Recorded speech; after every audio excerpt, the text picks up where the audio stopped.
appreciate that very much. Today, just before we get started, yesterday I made a statement regarding Dr. Chris Olson, who testified last week. I want to make sure that everyone knows it's not my intention to avoid the Open Records Act.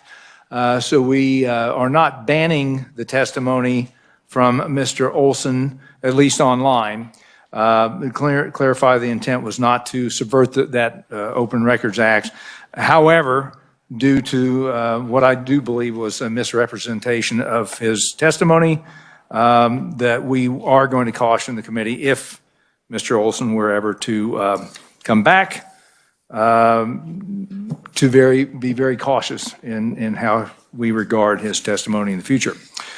Clearing that up, we're going to move on to the hearing on Senate Bill 349. By the way, for anybody watching online, you can go to kansaslegislature.org, navigate to the committees tab, work your way down to the standing committees, then look for Senate Utilities, which is on the second page.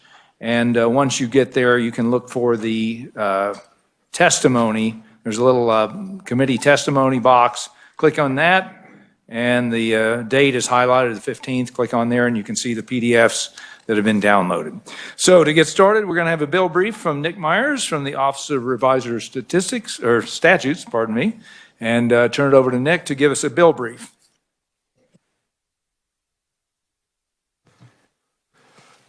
Thank you, Mr. Chairman. Committee, Senate Bill 349 deals with rate making in the public utility sector, specifically the electric generation sector, and this bill would apply specifically to the IOU, the investor-owned utilities in the state. What this bill would do was it would enact a new section of law that would impose limitations on the rate increases that the KCC could impose and authorize in the rate cases of those electric public utilities. So under the bill, the KCC would be prohibited from approving any requested retail increase in electric rates if the increase would amount to anything greater than a 1% per year increase of those rates. The bill would only apply to electric public utilities that are subject to KCC jurisdiction, as I previously said, but would not apply to electric cooperatives. Generally, all rate case components and riders under the bill, when determining the 1% increase, would be included, and specifically the bill mentions the transmission delivery charge to be included in the 1% increase determination. The KCC under the bill would be required to exclude any of the utilities rate adjustments that are caused by changes to the property taxes and the energy cost adjustments that are seen on utility bills. The KCC would be allowed to authorize a utility to exceed that 1% limitation if that rate increase is necessary to ensure reliability or of the utility's service, or to prevent a negative impact to the utility's credit rating. So the bill would also allow a utility, if it hits that 1% increase limitation, it would allow one of these utilities to defer any costs that are not recovered in a rate case due to that 1% limitation at a carrying cost of the utility's cost of capital, excluding taxes. A utility would be authorized to recover those deferred costs in subsequent years, as long as it does not exceed that 1% limitation in those years. I will note that the bill would expire on July 1 of 2032, and the bill would also authorize a utility to fully recover any of the remaining costs that have been deferred on and after that date. And Mr. Chair, I'd be happy to stand for questions. Thank you, Nick. Committee, any questions before we get started?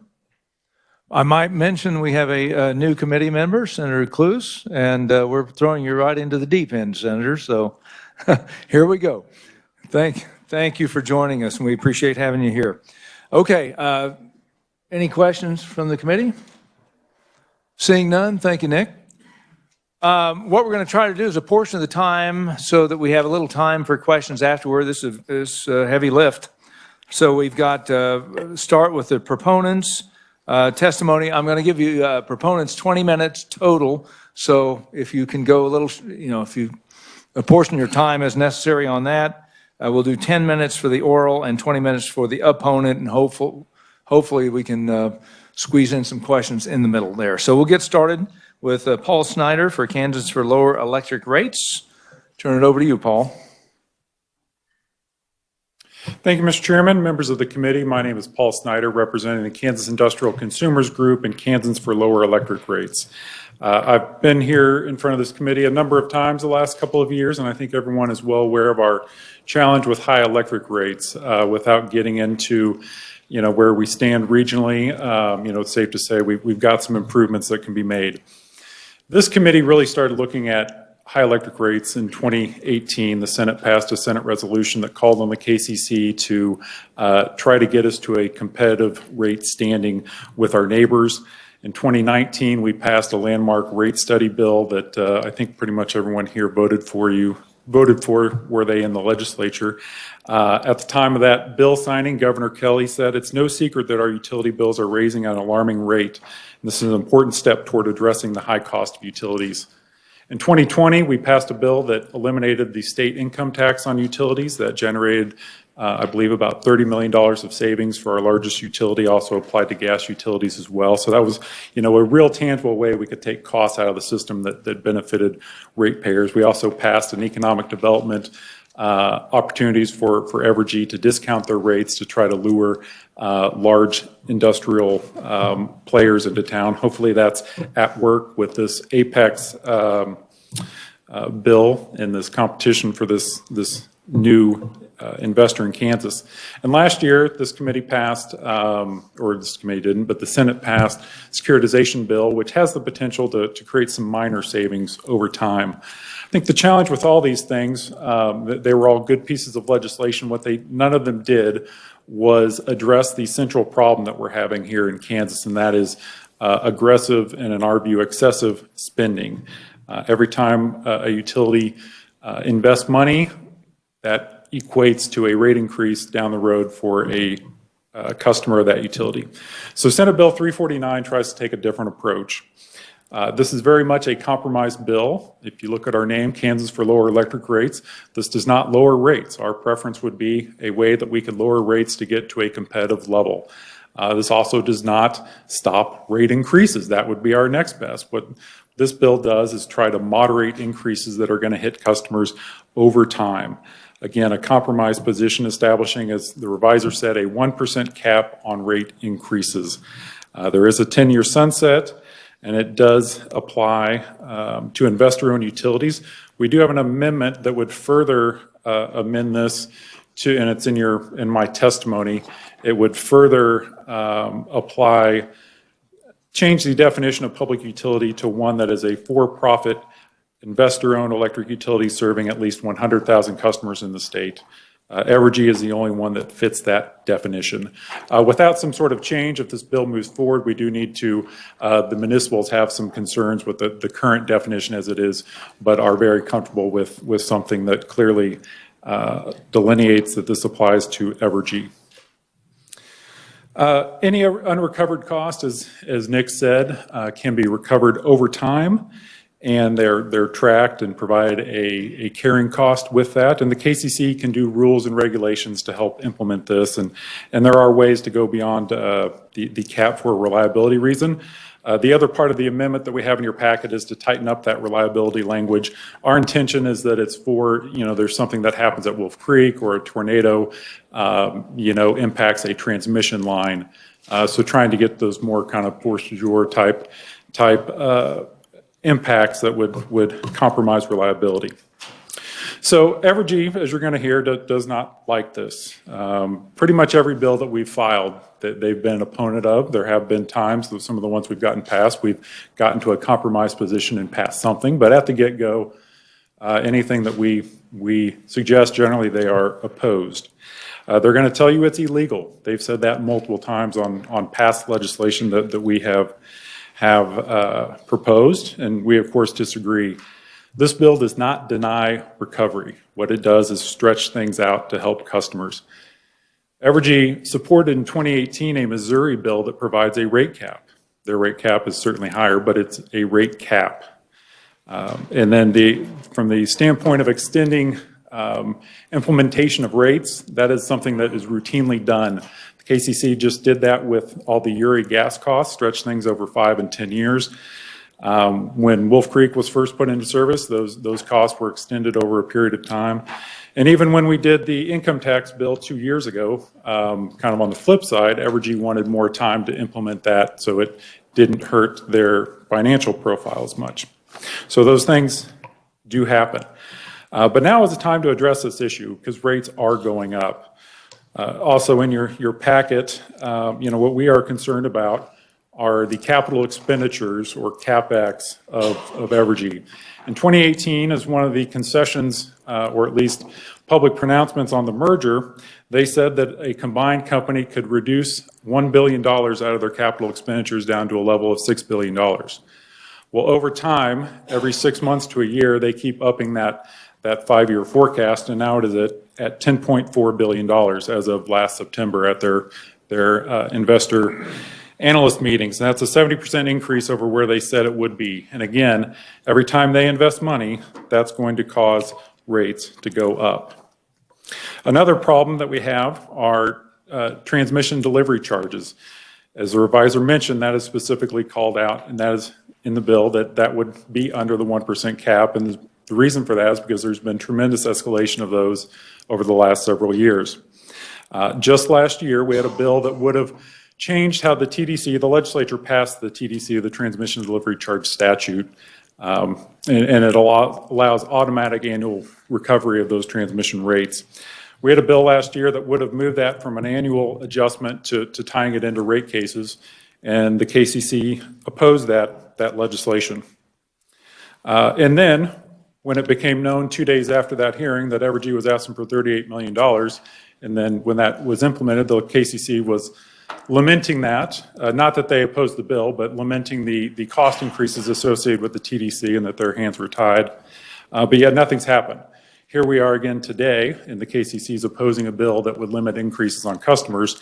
So we would like to see some actual action out of the KCC, not platitudes, I suppose. So I think it's important for everyone to mention Evergy and Liberty, but we'll focus on Evergy. They're monopolies. Monopolies don't operate in the same environment that everyone else does. They're just not like other businesses. And frankly, we're at a system where utilities aren't harmed by economic conditions. They can do whatever they want. If there's an economic downturn, Evergy continues to put their head down and invest. With the Winter Storm Uri, all the roughly $1 billion that's being passed on to consumers over the next 5 to 10 years, every consumer in the state is going to have economic hardship on those bills. The only companies spared by that are electric and gas utilities that are made whole by the nature of being a monopoly, and that's how the system works. How do you explain that to your constituents, that everyone pays something unless you're a utility, you're made whole through all these economic challenges? When COVID hit in 2020, Evergy asked for permission from the regulators to track all their lost earnings. Businesses were shutting down, restaurants were closed, hotels weren't using energy, et cetera. Evergy said, well, we want to track all that and try to recover that in the future. And they've updated some of those things, and they would like to, I assume they're going to ask for a collection of roughly $200 million of expense for something you didn't even use, they want to charge you for. Again, it's the dynamics of a monopoly utility, and those, in my opinion, need to change. Something needs to change. Senate Bill 349 is a flexible compromise approach to an issue that needs to be addressed and impacts all of Kansans. Under this bill, the legislature and the KCC are not telling Evergy how to do its business. They're simply setting some guardrails to limit customer impacts into the future. One of the reasons we set a 10-year sunset, Evergy's been before this committee and said, just give us time. In 5 or 10 years, other states are investing quicker than we are, and their rates are going to go up faster than ours. So part of this is designed that, yes, customers will pay at the end of this 10-year sunset. They're going to have to pay back things that they're not paying year by year. But the goal is that we're going to be in a more competitive environment at that point and can shoulder some of those excess costs. So I would urge the committee's support of this bill and the attached amendments, and I am happy to answer any questions at the appropriate time. Thank you very much, Paul. We'll hold for questions until all the proponents have spoken. Eric Stafford's next. How's our time? 10 minutes left? We got 15 left? Okay, we got 15 left. 15, perfect. I'll take 14, Mr. Chairman. Thanks a lot, Eric.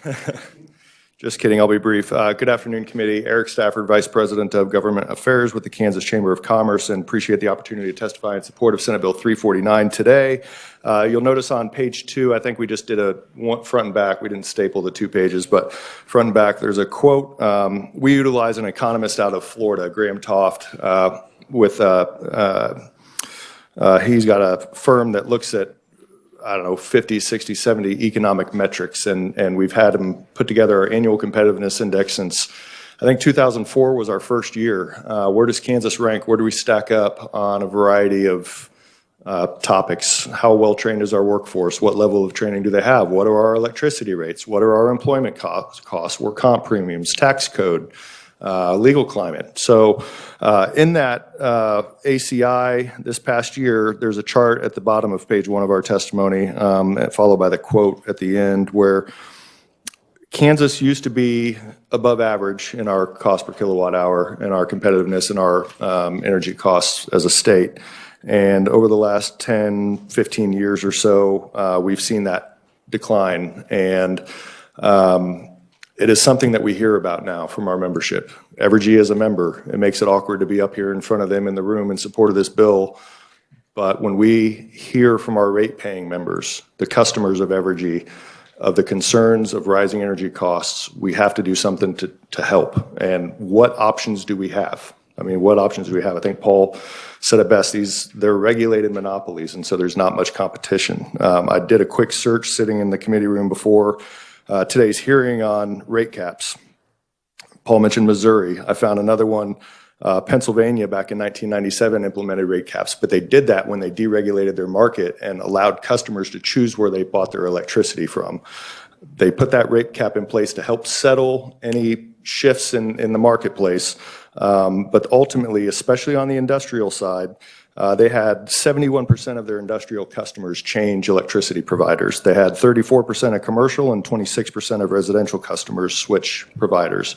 Their main provider, PPL, according to this article, at first saw their rates increase. They increased their rates 30%, but then went back for 3 rate reductions to get their rates back to the point where they were prior to rate caps being implemented in their state. So they opened up their marketplace, and overall what this Business Journal article is saying, and this was from 2012, so 15 years after it went into effect, but 10 years ago from now, they've had some variety, they've had some shifts, but their KCC equivalent is basically saying, what can we do to encourage more customers to shop among their utilities? So utility costs are an important factor to businesses, especially our industrial commercial membership.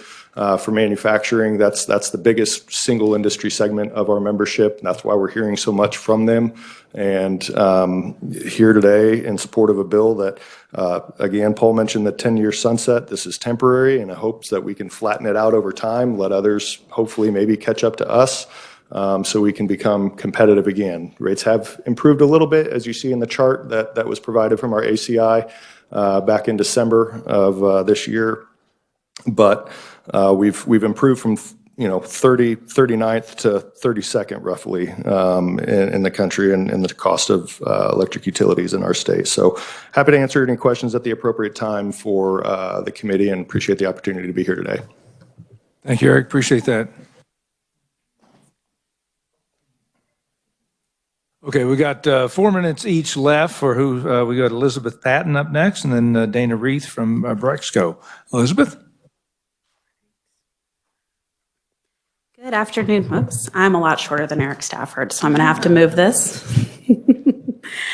All right, good afternoon, committee. My name is Elizabeth Patton. I'm the State Director for Americans for Prosperity Kansas. I'm here today just to highlight, honestly, a lot of the same points that I've brought here to committee in previous years, but unfortunately, we're here again with some of the same problems, and we haven't yet found a solution. And so the things that I want to highlight hopefully will help this committee in the future continue to address and tackle this very important issue to our state. So as has been said already by some previous conferees, that uncompetitive electricity rates can be really, truly problematic for our state in a lot of different mechanisms. And one of the things that I do want to bring up to the committee today is how they are a key driver of energy poverty, specifically for our state. Even a 1 cent per kilowatt hour change in residential rates could cost the average Kansas household over $100 per year. And according to some estimates, over about 60,000 Kansas households have incomes of 50% or more below the federal poverty line, but they pay 29% of their annual income simply for their home energy bills. That is a really significant statistic for our state in particular.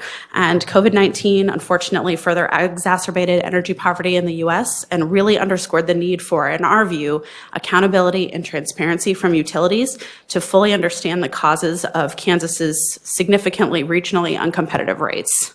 According to, I won't spout a lot of the same statistics that previous conferees have mentioned, but I did just want to highlight that according to the Energy Information Administration, we have higher residential electricity rates than the overall region, roughly by about 13 cents per kilowatt hour, and much higher specifically than Missouri, Nebraska, and North Dakota.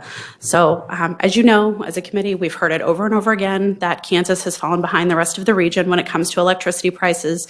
Not only is this a problem for businesses, but it's a problem for Kansans across our entire state, and we are at risk of falling further behind. So if we continue to raise electricity rates and allow them to raise on Kansans without consideration of the impact that has on families and businesses, our state will pay the price. So with that, I'd be happy to stand for questions at the appropriate time.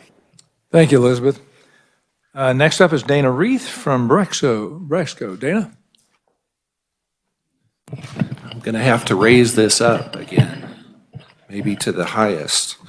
Hi, my name's Dana Reith, and I live in Wichita. And I've never testified before this committee before, but I grew up in Belleville. I think Senator Bowers might know where that is.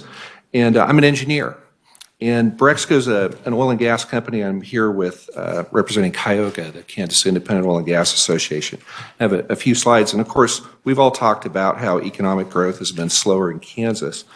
And we support the bill because it's a good start.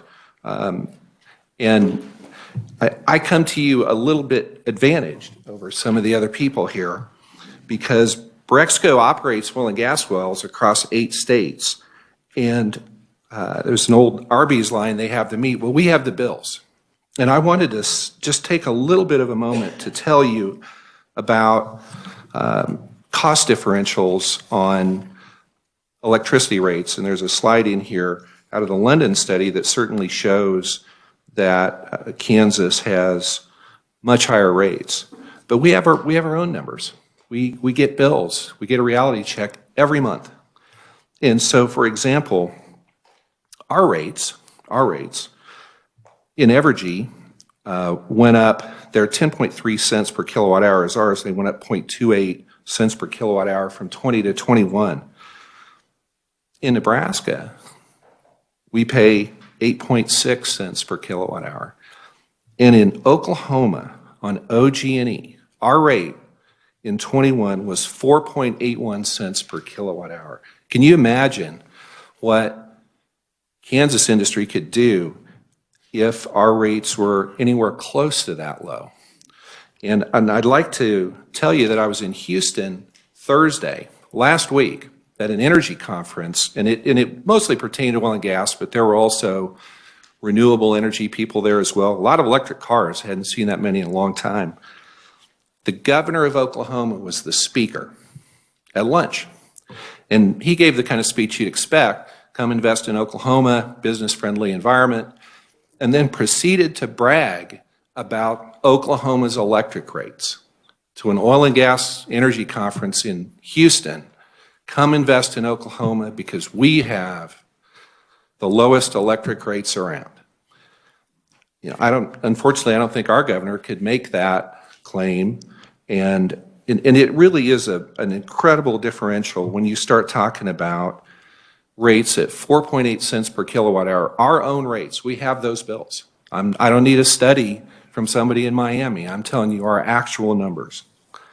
And so that gives you some sense of the differential and why it's so important to at least not allow these rates to continue to go up at these escalating rates. And I should add that as high as Evergy's rates are, the co-ops are even higher. And at some point, we'd like to see the committee begin to address co-op rates, which can run 13, 14 cents per kilowatt hour. And we've seen some very large rate increases across a number of the large co-op systems. And it really is unsustainable. I think at some point there's just something's got to be done. I mean, I'm going to go to Belleville on Saturday, and there's hardly anybody left in town. And industry just keeps moving out of western Kansas, and these high electric rates. You know, we got about big part 30 of that. seconds here left, so.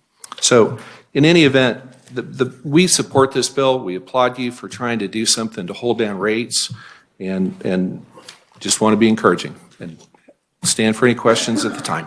I appreciate it very much, and I'm going to call a little audible here, I think, committee, just looking at the time, because I do want the committee to have time to ask questions if they do, and if we have to carry the final portion of this hearing over to tomorrow, we will, but we'll try to get done what we can today.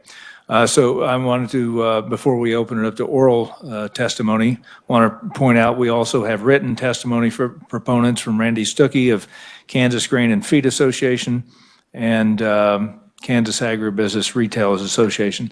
So with that, committee, are there any questions for any of the proponents of this bill? Senator Francisco. Thank you, Mr. Chair.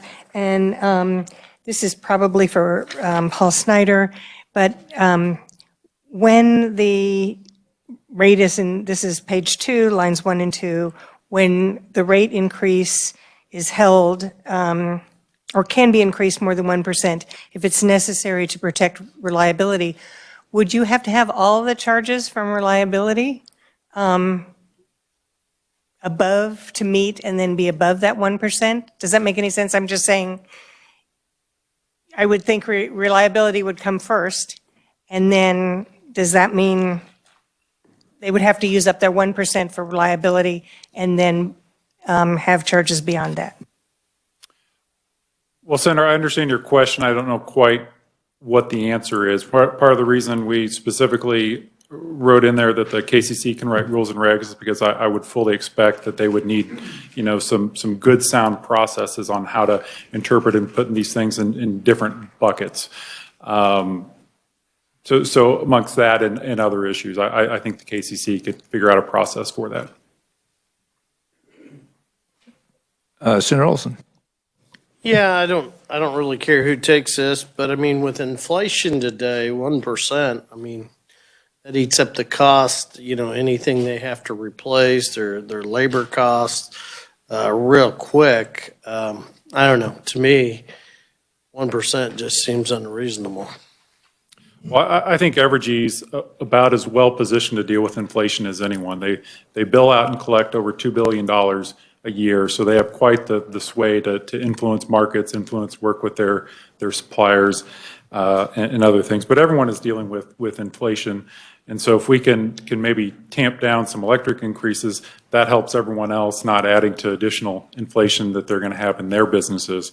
But Evergy wasn't overly concerned with inflation, during their building phases when they, increased rates well over 2.5 times what inflation was over a 10-year period. I'm just saying, you go to a car dealership, you're seeing it. You go to eat a meal, you're seeing it. You're seeing inflation in every facet, and you don't know how high it's going to rise. And it could go the other way, but interest rates could go up, and then that causes other problems where your growth stops. So I don't know. To me, I just don't think you leave a lot of room. I mean, they're seeing their everyday costs on equipment and things they got to repair go up. So I don't know. I understand the concern. Again, our preference would be zero increases or a reduction. So we thought that 1% was a good compromise to start with. Well, and I think, I don't know any other model that we've ever done something like this. I mean, it'd be like telling an oil guy he can't, sell his oil higher than $75 a barrel when it's 150. Well, I think the chief difference here is that Evergy is a monopoly. Everything about the KCC, their powers are granted and were first originated from the legislature. The legislature has wide authority to do whatever they want with regard to utility regulation. And again, we're talking about monopolies. I in no way would ever support a price cap on a truly competitive private industry. Any other questions? Senator Corson. You mentioned the legal issues. Do you want to take a shot at giving us your version of why they don't think there are legal issues? Because you mentioned that when the opponents get up that they are going to talk about legal issues. Do you want to explain your view of the legal issues and why there may or may not be legal issues? Sure. Well, I think a lot of the concerns that both Evergy and the KCC are going to cite is that you can't have someone invest and not get their money. But that's not at all what we're doing. We are letting them collect what they put into the system. We're letting them collect their weighted average cost of capital, which is a standard kind of utility framework for investments like this. All we're doing is simply extending the duration of when they get to collect it. Questions? Anybody else? I do have one quick one for Paul. This does exclude the energy cost adjustment. Is that correct? Am I reading that correctly? It does. So we tried to take the approach of things that Evergy could not easily control. And in our view, that was their fuel costs and purchase power costs, and then also their property taxes that they are assessed, that those are excluded from the cap. So those can go up and down as warranted. I've got a question actually for Dana from Brexco. Thank you, Paul.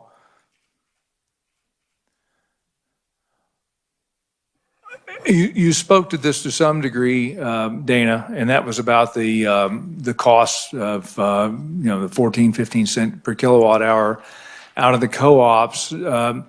How does the Evergy cost impact those co-op rates and thus impact you?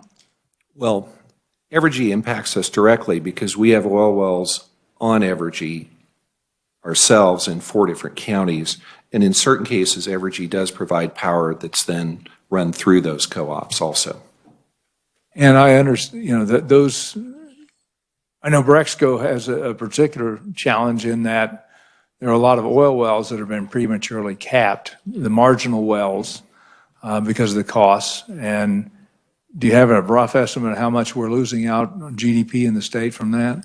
Well, I think that's a very difficult estimate to make because it's a function of oil price and electricity costs. Electricity costs are the single largest cost of operating oil and gas wells in Kansas, and that's why Cuyahoga is interested in electricity prices and really anything that can be done to at least slow the growth. And since we operate in other states, I certainly can tell you this, Senator, we have a large number of oil wells in Oklahoma that would not be running were it not for that low power cost. Thank you. One question for Mr. Stafford. Pull him up here for a second.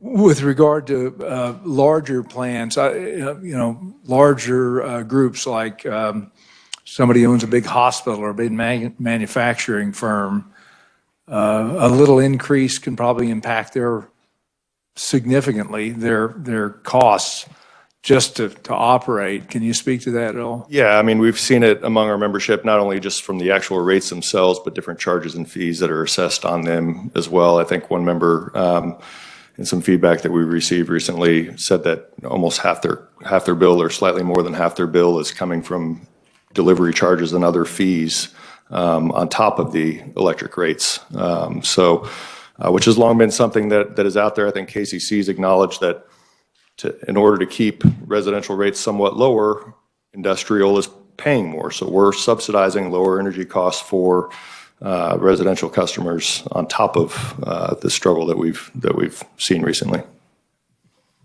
Thank you. Any other questions, committee? I think what we're going to do is move on then to oral neutral testimony. We'll give you 10 minutes since we have 2, and then open to any questions there. And like I said, we just want to air out I think this is a discussion that has to be had in the state of Kansas, and we can't give it short shrift. So next, oral neutral testimony from David Nicholl from the Citizens Utility Ratepayer Board. Am I on? Thank you. Mr. Chairman, members of the committee, thank you for the opportunity to testify before you. My name is David Nicholl. I am Consumer Counsel for the Citizens Utility Ratepayer Board, known as CURB. CURB is the advocate for residential and small commercial ratepayers before the Kansas Corporation Commission and before the Kansas Legislature. Please allow me this opportunity to express the viewpoint of residential consumers and small commercial consumers of electricity with regard to Senate Bill 349. At the outset, let me state that CURB believes that Kansas residential and small commercial ratepayers want the lowest reasonable possible rates for their electricity. In these regards, these ratepayers applaud the attention that KIC and CLEAR have given to electric rates in Kansas. Further, they appreciate the out-of-the-box thought on trying to keep rates low. However, Senate Bill 349 raises some concerns for residential and small commercial ratepayers, which refrain us from supporting the bill. First, the bill does not eliminate rate increases, but merely postpones them. What that means is, over time, ratepayers could end up with a rate shock that they would have trouble dealing with. Plus, there could be intergenerational inequities that result from postponement of these rate case increases. In other words, some consumers that cause those costs to increase will not bear those costs fully, and others that did not cause that increase will have to bear those costs. That's inequity.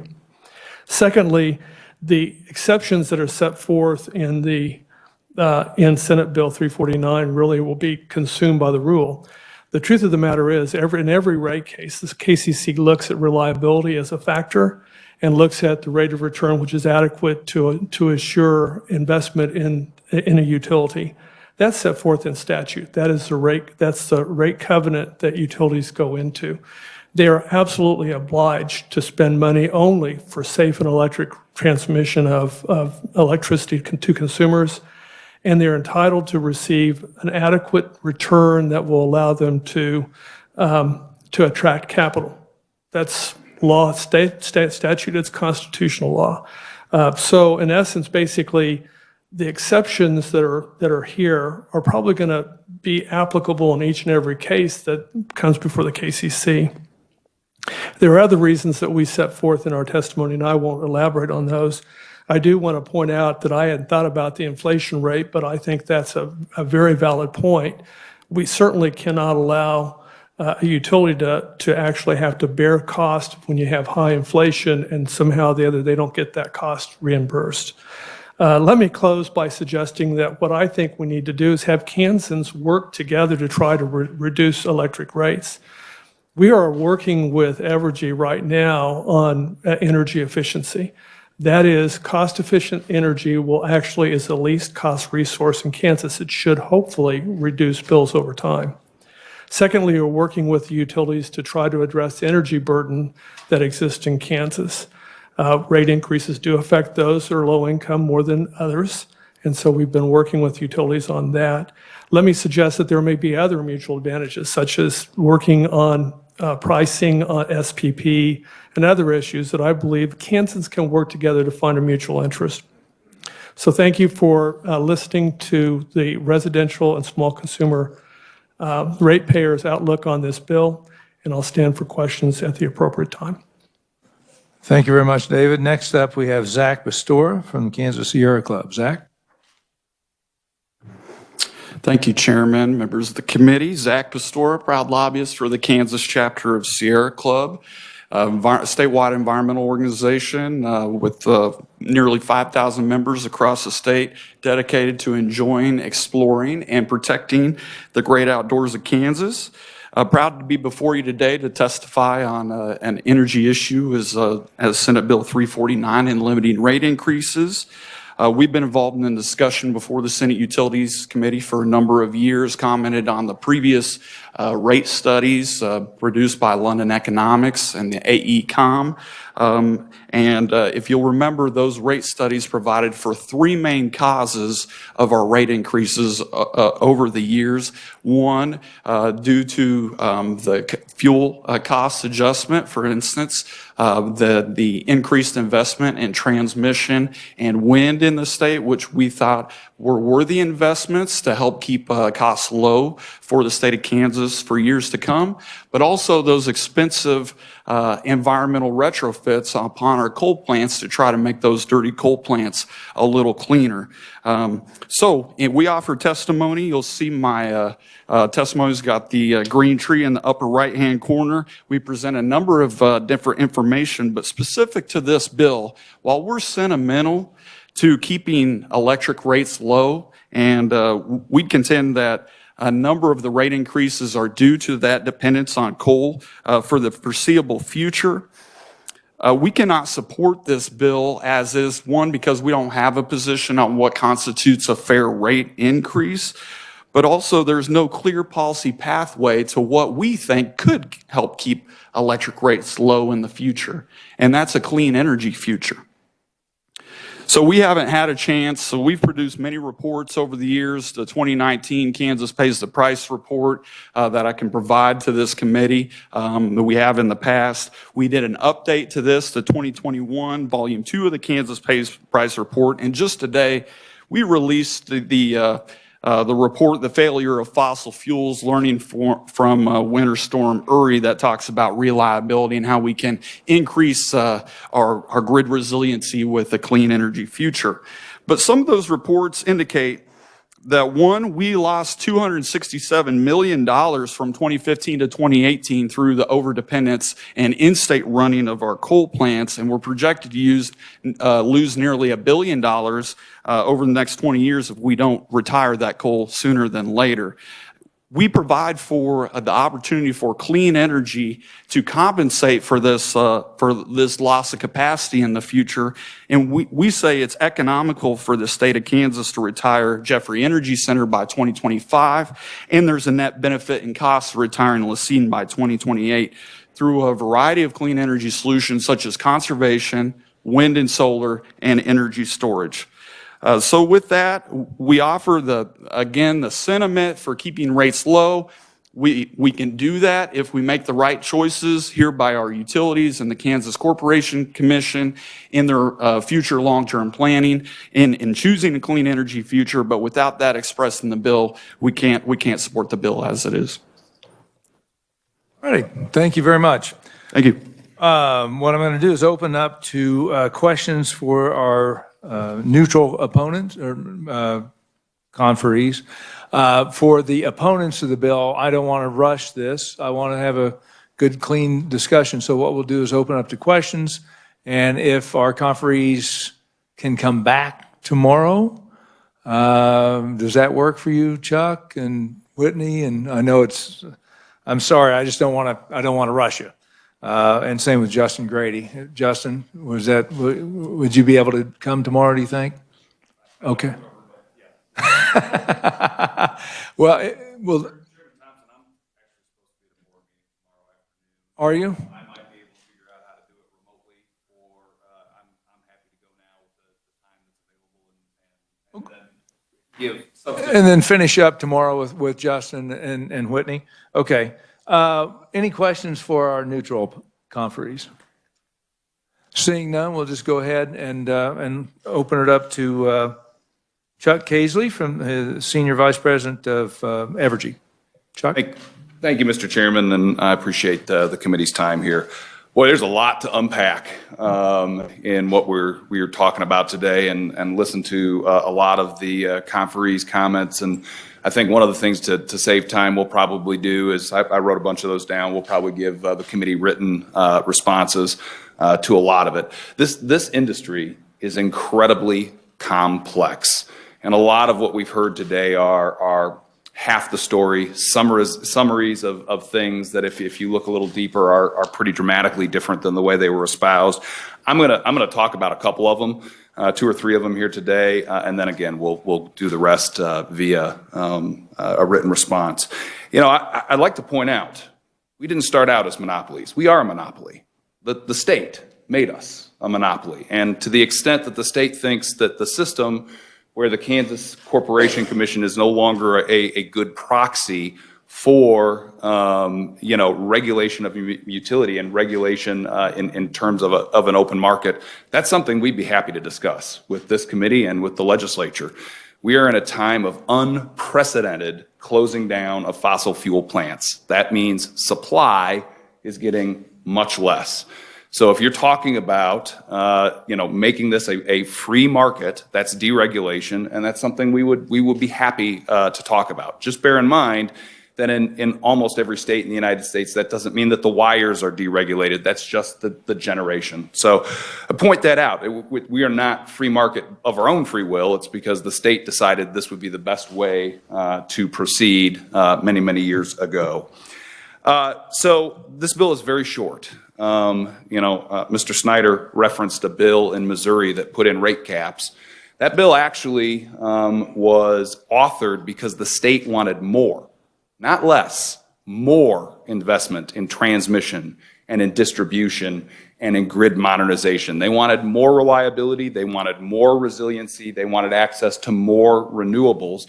And so they essentially speeded up recovery of those dollars invested in those things, but said only up to this limit. There is no rate cap like this articulated in any statute in the United States. Not currently, not to our research ever. Now, we have heard of temporary rate caps with a very, very specific purpose, like going back 25 years in history, when in the mid-90s there was a deregulation craze. And in those states, they did freeze rates while they sorted out and unwound, you know, going from a regulated to a deregulated kind of a system. But then, Katie bar the doors. All of that comes off, and it is a deregulated economy, at least in terms of generation. And again, that's something we are absolutely willing to do and willing to talk with the legislature if that's where folks would like to go. So let's talk specifically about this bill. It's bad public policy across a number of fronts. I already mentioned that it was unique in the United States. I should also mention all of the proponents said that they were very interested in this 2-year comprehensive study, two studies done by the legislature. Notably, rate caps of any kind are not listed in any of the hundreds of pages of recommendations made. And again, it's not anywhere else in the United States. I would also say it's in my 20 years of working with multiple legislatures, it's very, very rare that I see a specific piece of legislation target one individual privately held company. That is a very slippery slope to go down as a legislature, and something that we can address more here in the future. What this bill will actually do is increase rates. The proponents admit this doesn't put a hard forever cap on rates, but it does create an annual 1% limit. So what happens with the rest of our operating expenses? Well, we're faced with 3 choices. Either we can go in front of the commission again and again and again, I would argue quarterly, maybe monthly, and ask for pre-approval of things that we have to prove are necessary for reliability. In the presentation that we submitted as part of our testimony, you'll see several staggering statistics on age of equipment that serves us here in Kansas. 40, 50-year-old, end of depreciable life, poles, conductors, transformers, things like that. That's what we're replacing. That's the bedrock of reliability. So either we go in and create a permanent regulatory infrastructure of getting pre-approval, or we don't do it. If we don't do it, that risks reliability, or what we do is defer it. Hey, what's deferring? It's putting it on our credit card. It's running our house on a credit card. And at the end of 10 years, every single company in this state and every single company looking to come into this state will be absolutely able to see what is deferred, what the rate impact will be. It'll be a massive impact under this bill. Will they stay to pick up that tab? Will they come if they know that's out there? I'm not so sure that they will. So it is mortgaging our future. The other thing, as I mentioned, we would have a choice. The inflation. I think if we can go maybe another minute or two, and then we can open it to questions. I want while you're here to be able to ask questions. Absolutely, absolutely. Inflation, 7%.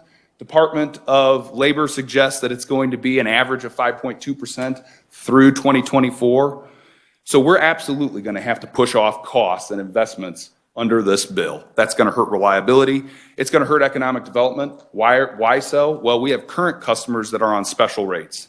We will look, big economic engines to the state. We will look to repeal those rates so that any subsequent adjustments to our rates, any increase is spread out fairly over the whole base of kilowatt hours consumed. And we also won't be able to offer our economic development rates that this committee offered or helped pass a couple years back. We'll deal with the legal stuff. We'll give you a legal brief on this. It's very clear that this is confiscatory in nature under statute, both in the state and in the federal courts. Don't have any problem providing that. I would add, another way that this is going to add to cost is if you are an investor, and just think about yourself personally, if you are an investor and you can invest somewhere and know you're going to get your money back at a reasonable rate of return over a reasonable amount of time, or there's a place that might push that out as much as 10 years, where are you going to invest? And if you do invest in that place that pushes it out 10 years, is it going to be at the same interest rate? And the answer is absolutely not. Not even the proponents and the companies behind it would do that. Final comment, Mr. Chairman, then I'd love to take questions. Look, at the end of the day, I sympathize with Cuyahoga and our oil companies that are dealing with higher rates in Kansas. There's a lot of good reasons for that. We can talk about that maybe another time. I would add, though, we looked at their board and we looked at their membership list and we dumped our entire account list. We only have 300 accounts that are linked to oil drilling, manufacturing, processing, servicing in our service territory. And of the 35 some members of the board of directors, less than half actually operate with any significant footprint in our service territory. Now, it is true, Mr. Chairman, that we do sell power to electric cooperatives. That's the free market. That contract was set by the free market. So again, I understand where Brexco and others come from, but we only serve less than half of the customers in the state, yet this bill is targeted exclusively at us. I'd stand for questions. A lot more I'd like to say, but I'll stand for questions. Okay, hold on just a second. How much time did we go on that about? Did you keep track? 7 minutes. Okay, so for tomorrow, just for Justin and Whitney, we'll let you complete the 20-minute time period there, so have about 7 minutes each. Committee, any questions for Chuck Caisley? Senator Francisco. Thank you, Mr. Chair. Mr. Casey, I'm not sure you've been able to see the testimony from the Citizens Utility Rate Board, but they specifically addressed the concern about the rate case moratorium that Evergy agreed to, and then there would be an opportunity to recover the costs that were deferred until 2023. Do you agree that that anticipated cost recovery would add to the other deferred bills that would be required under this change? Absolutely. In fact, Senator, I'm not sure that we would agree that legally we would have to stay in a rate moratorium if this bill were to pass and be upheld by the courts. If it did, it would absolutely add to the costs that we would defer. And again, that's just a fancy term for saying charge it on my credit card. And for anybody who's interested, we're talking about a 5 to 6% carrying cost on an annual basis, not off of millions of dollars, but of tens of millions and potentially hundreds of millions of dollars on an annual basis. Yes, yes. Thank you, Mr. Chair. So we have rental property, we have tenants that move in and out. What do you think might be, and this is a future guess, but really hard, might be the difference then 10 years from now for utility bills for one group versus another group? The same would apply to businesses. How do we attract businesses if they don't know what their rates might be? Or they see that substantial increase? Yeah, well, they're certainly going to be able to see what's been deferred and held on our books, and they'll certainly be able to translate that to a percentage rate increase. Absolutely, that will be a disincentive. Senator Olson. Chuck, question I have is, what's this going to do for the future for growth? I see a lot of plug-ins, a lot of other things going on right now. A lot more power needs going to in the future. People moving away from gas and certain other things, or needing more power anyway. I'd say, look, TVs, et cetera. Are you guys going to have the capital that's needed to meet the needs if this would go into place? I mean, I would be concerned. Yeah, certainly, Senator. So the upshot is, if you just look at a couple of the later pages in our presentation, it gives you an asset age list, what their depreciable or useful life is. What we are investing now as part of our 5-year capital plan is simply replacing those and keeping us where we are today. One of the things that was said earlier was we've got all these fees and delivery fees. Well, that's a transmission and distribution charge. That's not a fee like a cell phone company. That is part of delivering the electricity to you. Those are the poles, the wires, the cost of doing that, which incidentally, since we've talked about that, the TDC has gone down 6 out of 8 times it's been adjusted since Evergy was a company. And the FAC, or the fuel cost adjustment, has gone down similarly. We are net negative, so we're in a base rates freeze. But since 2018, when we became a company, it is $51 million down as a result of those periodic adjustments in our metro territory, and for Evergy Kansas Central, which is here through Wichita, it's $105 million down. So yes, they are periodic adjustments. For the last 3 years, the majority have been down, and the net is a positive effect for ratepayers they would not have otherwise. Committee, it appears we're out of time. Thank you very much, Chuck. I appreciate everyone's patience with carrying this over tomorrow. And Justin and Whitney, we will hear from you tomorrow to start off, finish up the hearing. So we'll continue the hearing on Senate Bill 349 tomorrow. Committee, we are adjourned.